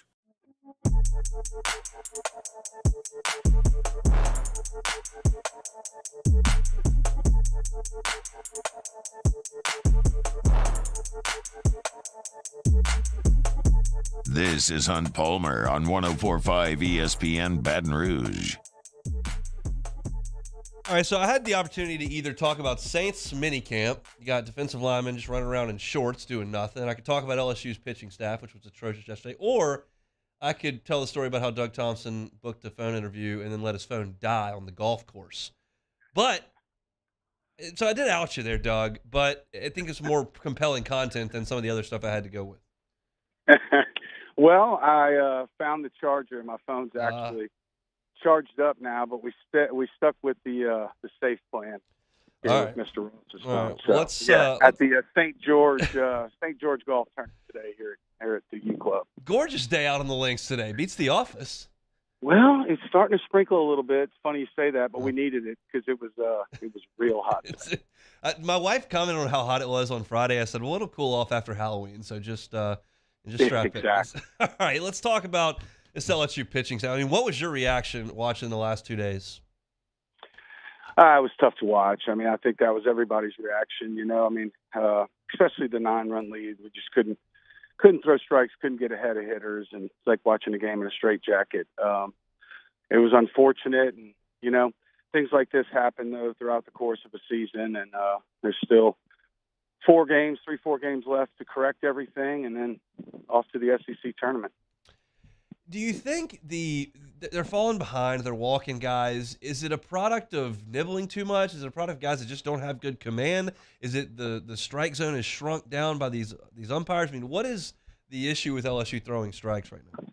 Well, the umpire strike zone shrinking is definitely a factor. When I played at LSU, they'd miss 12 calls calling balls off the plate, calling them strikes. Now they miss a dozen strikes, that they call balls. So they get rated after every game now with this TrackMan information, and you can see that that's really closed the zone up. But other than that, no, I don't really know if there's one thing to point to, because there's so many different pitchers right now that are struggling to find the strike zone. What was the most surprising poor outing of the weekend for you in terms of LSU's bullpen? I don't think anybody was specifically great, but what was the one that you went, that guy's got to be a little better? Well, the one that hurt the worst was Thatcher Hurd, Yeah. because he was on such a trend up and pitching so well the last couple outings. So that's the one I was really hoping would come in and slam the door, and he got touched up a little bit. And I wish Javen Coleman would have had another inning or two in him, of course, because I think he was a bright spot this weekend. You know, we keep talking about that starting pitching over the course of the weekend. I think Ty Floyd had one of his best outings. And then Javen Coleman went out there and competed well with only 50 pitches to do it. Had, I think, 5 strikeouts and a walk, something like that, or maybe 3 walks. So he was a little erratic. But I think that's the bright spots. But, yeah, I think of all the outings that was, most disappointing, it was Thatcher Hurd. So Coleman's velocity went from 94 to 87 throughout his 50 pitches. We know he's coming back from Tommy John. We know they've got 2 weeks until the regional starts. Is it realistic to think that he can build up a little bit of arm strength over the course of 3 weeks and maybe be able to give LSU 65 or 70 pitches at some point down the line? Well, let's hope so. And I think it is realistic. And, the other thing that's starting to happen out there is it's starting to get humid. And, that may make the fastball have a little more pop on it, but that uniform's going to be a lot more wet throughout the course of the outing because of sweat. And, of course, you're going to see guys start to run out of steam sooner. So that'll be a factor as well. But I don't think it's unreasonable at all to see Javen Coleman get that velocity back up. I mean, we've seen him as high as 94, 95 upon his return. And that fastball life just wasn't quite there on Sunday. Ty Floyd, as you mentioned, was very, very good. He was excellent against Ole Miss. He struck out 7 in a row at a point last week in Auburn before it kind of fell apart. And then he was really good, I thought, on Saturday. Yeah. What makes Ty good when he's good? Fastball command, getting ahead early in the count. And when he does that his breaking ball, and he can sneak a fastball in there and a breaking ball count. But it's all about getting ahead of hitters. And when any of these guys are able to go out there and get ahead of hitters consistently, it's easy to do. I forgot the name of the lefty yesterday that probably had one of the better outings for Mississippi State over the weekend. But really, there was not much special there. He was 88, 91, but he just got ahead. He threw strike one, and if he missed with the first one, he came over with the next one and even the count. It just makes it so much easier. I know it's cliche, but it really is the golden rule of pitching. You got to get ahead of hitters and stay there. Well, she just hadn't quite done it to the level that they need to. All right, if I made you the manager for a day, and you had to get 3 outs with a 1-run lead, I'll give you the entire bullpen. You just can't have Skeens and you can't have Floyd. Who would you turn to at this point to get you 3 outs? 3 outs with a 1-run lead. Yep. Whoever right now, I know this is a terrible answer, but whoever's strikeout to walk ratio is the best. I need strikes. I mean, first and foremost, have to have strikes. So you'd have to tell me the answer to that before I could give you the answer. I think I actually noticed that Sam Dutton was 15 strikeouts and only 3 walks in his outings. But, yeah, I would go with the guy I felt best that I was going to get strikes from. Yeah, if I'm looking at fewest walks, Cooper 41-13 is probably your best strikeout to walk. Yeah, 15-4 is Sam Dutton, 15 strikeouts to 4 walks there. It's So 5-1, Cooper. There you go. I mean, those guys, at least it gives us a chance, right? If you can't throw strikes, though, man, those free passes at every level of the game, it's as old as time itself. It's just it's hard to win like that. it is. How do you feel about the team's prospects in regional and super regional play at this point? Any different than you did 3 weeks ago?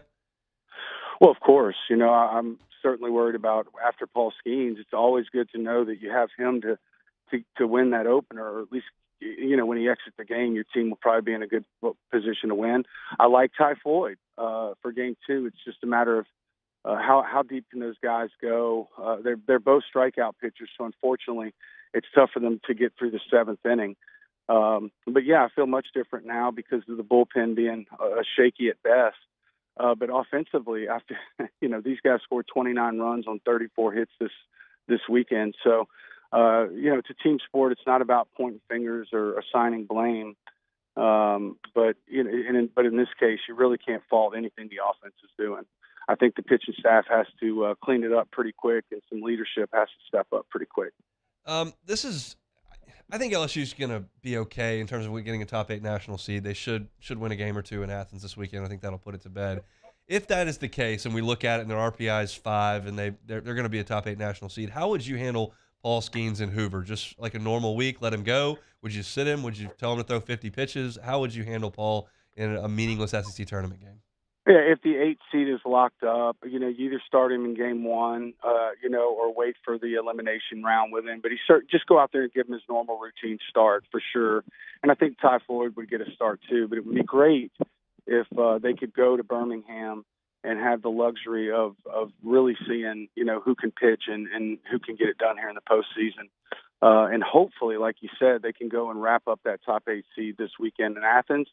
Because if they do that, it opens up the door for them to be able to, not necessarily try to go win the SEC tournament, but more and try to go learn about, who can get it done down the home stretch. It's the Ray Tanner special at South Carolina. He'd go there. They went 0-2 almost every year. He didn't care about that tournament at all, and they had a pretty good record in June. Coach Burtman was very similar. If we had the regional locked up, then a lot of times that 4th starter or that 5th starter would get a start in Birmingham or in Hoover to see, is this guy ready to go for the postseason should we need him? And it'd be great if LSU had that opportunity. Jared Jones, 2 for his last 20 with 14 strikeouts. Would you give him a little time off or just say, hey, he's a good power hitter, we're going to need him come crunch time, just work your way out of it? Yeah, I think he did. I think he tried to, sit him on Sunday, although he brought him in late in the game when he needed a home run. Yeah, he's a freshman. I think it's good every now and then to pull those guys out, let them take a breath, and then get right back in there. I mean, you've got to have his bat in that lineup, and the game's coming down the final. But I think you don't want something to go from 2 for 20 to 2 for 35 when the regionals come around. So hopefully he gets a break, a game or 2 off, and some of those other guys get a chance. But I see his bat in the lineup if they're going to play for the national championship. You feel they've got a chance to do that? I mean, I feel like everybody's just flipped over the last 2 days, and they're thinking like this team, they just don't have any bullpen, they can't get it done. Do you think they're still a real serious national championship threat? Yeah, well, their offense makes them still a threat. I mean, it's the best offense in college baseball. It might be the best we've seen here.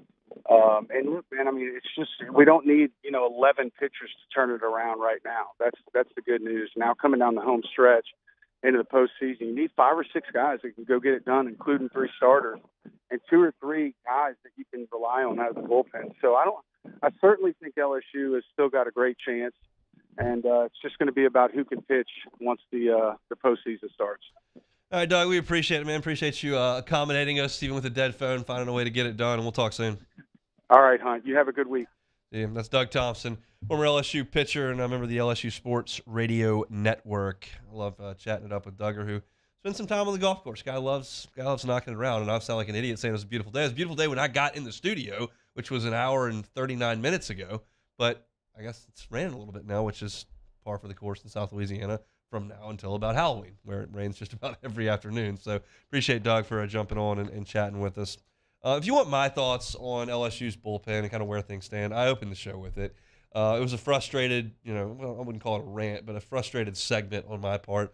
They had so much depth and so much talent and just have not been able to put together 2 or 3 guys that can help you. And I rattled off all the names on this LSU pitching staff and went through some of the names that LSU has trusted out of the bullpen over the last 5 or 6 years, and all these guys are more talented than Chris Cotton. They're all more talented than Hunter Newman. They're all more talented than Matthew Beck. They're all more talented than Parker Bugg. I mean, these are guys that got key outs. Now, I realize eras are different, and the bats weren't then, the ball wasn't then what it is now. It's a different era, and the strike zone's changed, and maybe those guys would really, really struggle now. I don't know.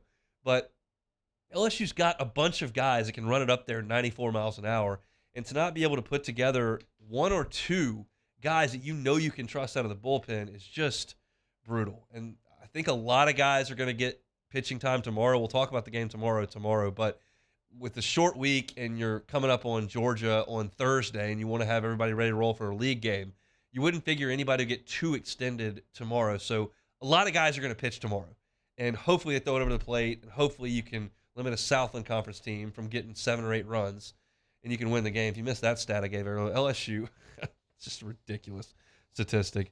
LSU, when they hold opponents to 7 runs or fewer, they're 37-1. 37-1 when you hold opponents to 7 or fewer, not 3 or fewer, not 4 or fewer, 7 or fewer runs. You are 37-1. You're almost unbeatable if you hold your opponent to 7. Oh man, just gets a little frustrating, but I gave the whole rant there at the top of the show. So appreciate Doug Thompson for coming on and hanging out with us from the golf course. We got one more segment to go. We're going to play some Take It or Leave It.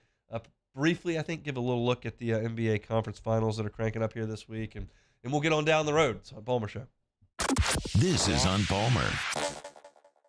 Our listeners fire off their opinions on the jimsfirearms.net hotline at 499-1045. Keep listening for your next chance to shoot us your thoughts with the jimsfirearms.net hotline on 1045 ESPN Baton Rouge.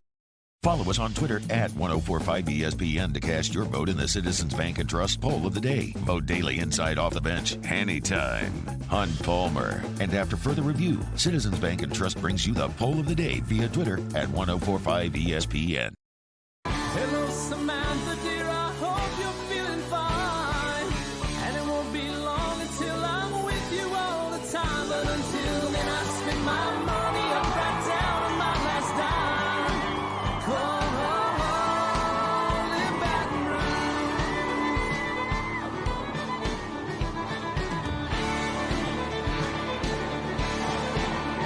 I'm ready, what you put me on through. Gotta send my love down to Hey, what's up, y'all? It's that time again. It's heating up. Your boat's getting ready to come out and spend all summer on the water. It's time to take your boat to the next level with front-to-back boat service, where if you want an incredible custom speaker install, it's going to blow people away in the water, that's there for you. You want an HD sonar where you can see the fish under the water before you cast, beat all your friends, that's there for you at front-to-back boat service. So don't put it off. We got the parts in right now. Get them now before they go back on back order. Front-to-back boat service. I've been doing business with Luba for 25 years. They're dependable, trustworthy. It's just the attention to detail with our clients. Our folks have years and years of experience. They're highly trained professionals, but many companies have that asset. What I'd like to think makes Luba a bit different is that we use those talents in a way that truly is dedicated to serving the needs of the folks who depend on us.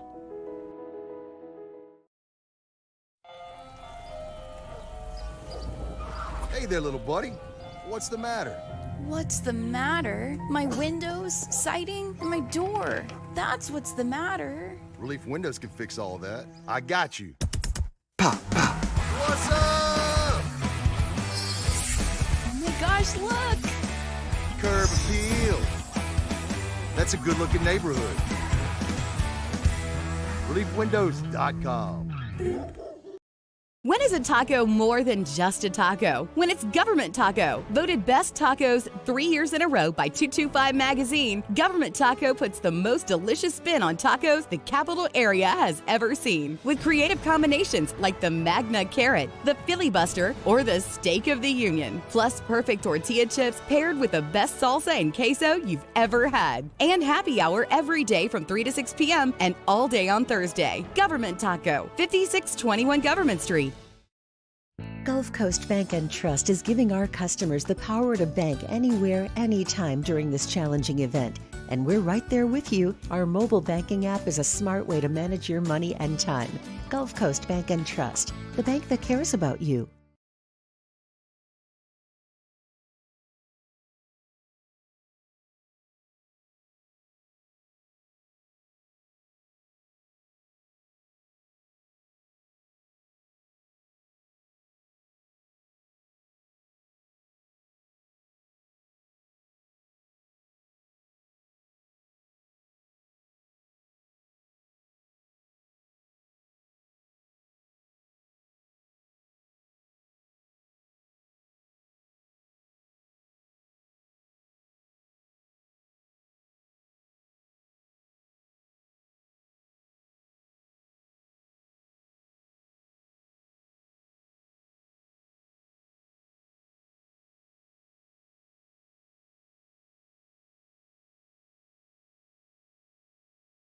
Up on Tuesday's OTB, continuing to manage the fallout, the bad weekend at the box, plus the latest from the NBA playoffs as conference finals are underway. And Nick Underhill talks Saints. Off the bench, 7 to 10 a.m., 104.5 ESPN.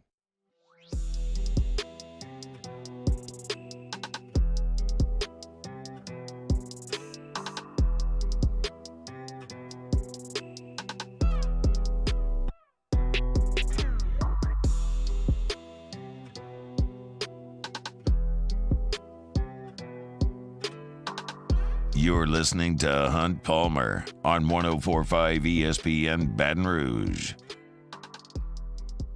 All right, closing up shop here on a Monday edition of the Hunt Palmer Show. Jacob Beck, let's play some Take It or Leave It. All righty, let's do so. Matt Ryan is taking a role with CBS as an analyst this fall. Take it or leave it.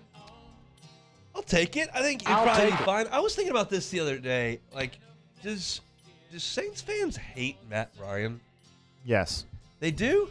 I think so. I get it. He played for the Falcons forever. That sounds... He's just like... He's such a bowl of vanilla ice cream. Like, I can't think of one thing Matt Ryan's ever said in his career. That's true. I can't think of anything he's ever done in his career other than blow a massive lead in the Super Bowl. But, like, he's just there. He didn't really beat the Saints that much.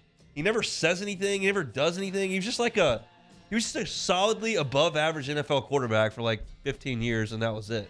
I think just because he was a Falcons quarterback, Saints fans hate him. That makes sense. I mean, I get that, but it's like, and that's perfectly fine.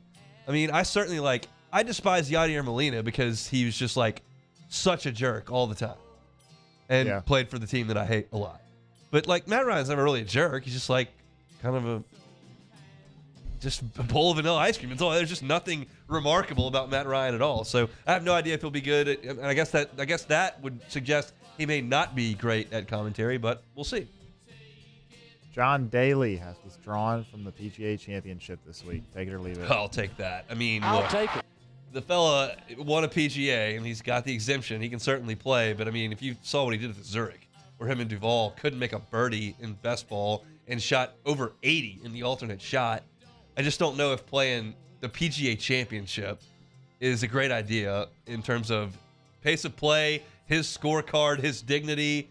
I mean, yeah, he can put on some crazy pants and make somebody laugh and smoke a bunch of cigarettes, But, like, if you're going to shoot 92, it's probably not a great idea to go out there. And, like, that's likely what would happen. If you can't break 80 at the Zurich, an alternate shot, I don't think necessarily that playing in the PGA is the best idea. So I know that John, like, needs a cart a lot of the time to walk. He's got some physical issues there. But, like, there's just no need to go out there. If he wants to go to the Champions Dinner with Justin Thomas is throwing with a bunch of Rayo's food, have at it. But I don't think playing in the tournament's a very good idea. Dylan Raiola, the top 2024 QB, committed to Georgia today. Kirby Smart will win more national titles than Saban. Take it or leave it. That's interesting. So Kirby's got a couple. He's young. God, more than Saban. I guess I would have to leave that. I don't know how good I would feel about that. I don't know that I would wager that he will do it fewer times because he is a young man. But that's a lot of championships to win. Yeah. So I guess on principle, I will leave it, but I would not feel good about my position because I think Georgia's going to be an absolute force for a long time. He's clearly got that machine running. They're breaking in top 2 signing classes all the time. The SEC East can't get out of its own way. Florida's in big trouble, and we'll see if Tennessee can kind of sustain some success. I guess the East is going away now, so that doesn't really matter as much as I talk myself through it. But I'll leave it. Just not going to feel very good about that opinion. John Morant was seen carrying another firearm in a social media post over the weekend. Morant will be suspended. He is currently suspended by the Grizzlies, but he will be suspended for half the next season. Take it or leave it. So that'd be 41 games. I'll leave 41 games. I don't think they'll go quite that far. Or like 20. Yeah, but they've got. I mean, he just makes terrible decisions. I mean, they're just terrible decisions.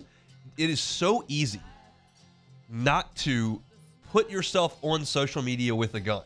You have to do both of them. You can have a gun, just not put it on social media. Not a great decision. Or you can be on social media and just not have a gun. It's just like, just don't do both.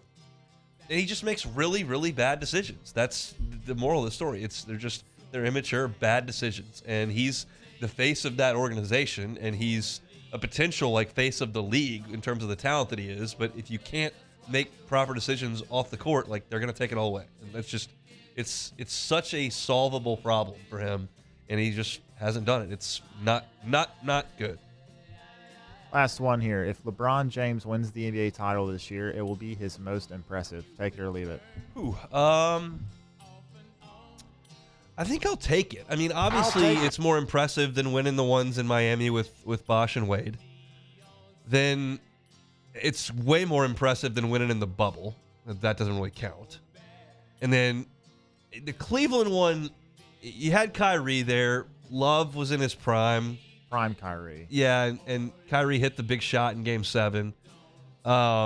This is probably be the most impressive. Now, I think it's obvious if you're watching night in and night out that Anthony Davis is the bigger force for the Lakers, but LeBron is the orchestrator. He just makes it all work. I saw a Stephen A. Smith quote today or a Colin Cowherd quote today that was somebody that drums up controversy for a living. It was Colin Cowherd who said that if you look at LeBron's stats, like, he's doing he's like 24 points, 10 rebounds, 6 assists, like, just filling up the stat sheet night after night. It's not like the first Cleveland run with LeBron where he scored, what was that, in the fourth quarter of one of those playoff games? He scored like 27 points straight. Like, he doesn't have to do that anymore.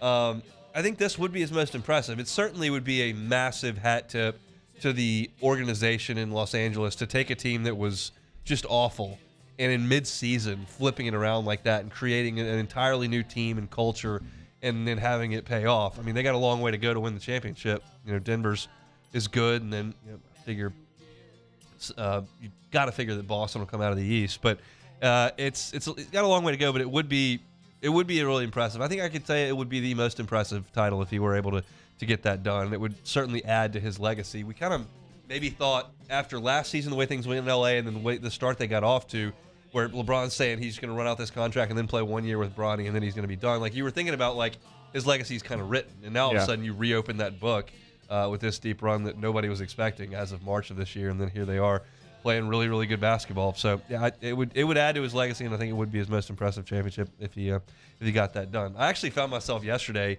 watching, like, Last Dance. It came on demand, and I watched it for 20 minutes. That was, one, it was a great documentary, and two, we needed it so bad in the middle of that pandemic when everybody was just sitting on their hands doing nothing. It was appointment viewing every Sunday. I would pour a scotch and watch that every Sunday, and that was like the highlight of the week, was watching a documentary on a basketball team that played 25 years ago.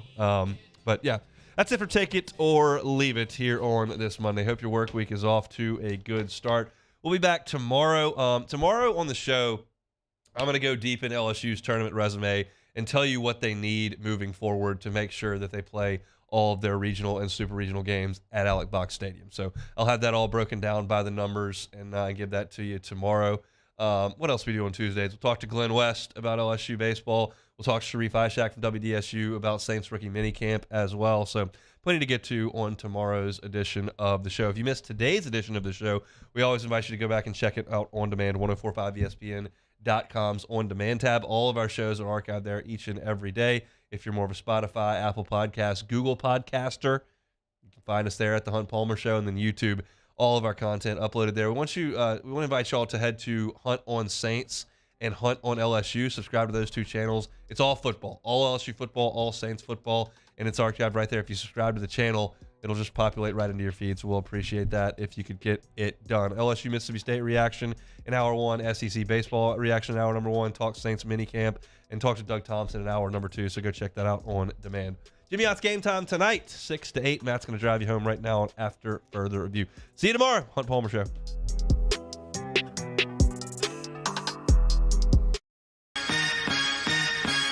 Turn my music high, high, high, high. Yeah. You don't know what you're doing. Sure I do. I'm from the streets with a